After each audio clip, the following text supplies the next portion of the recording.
I'm Larry Greksa, Chair and Professor in the Department of Anthropology. The project which I directed was called Bringing Anthropology into the Classroom. My project involves students doing research in different parts of the world. So far, students have worked in India, in Cairo in Egypt, and in southern Tanzania.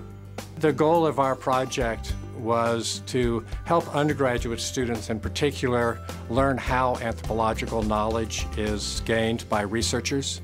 Anthropology does a wonderful job of teaching students about different cultures, about their different structures, about the different belief systems and behavior systems, but it doesn't tell them so much about how that knowledge was gained by researchers.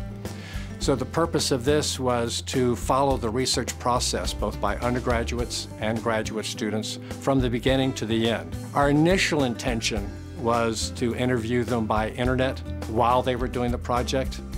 However, because of time zone differences, and in particular because of the difficulty of getting a good internet connection in many of the places where our students work, that didn't work out as well as we had hoped. So instead, I emailed students questions that they then answered on a digital recorder, and they took photographs of what they were doing at the same time, which they ended up not being able to send back by internet as well because it was too difficult, but they brought back with them at the end of the project.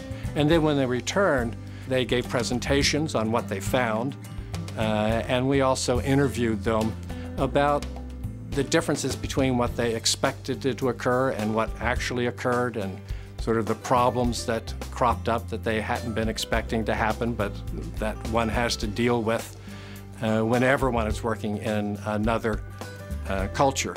And then it was all put together in a DVD presentation that we'll utilize in our classes.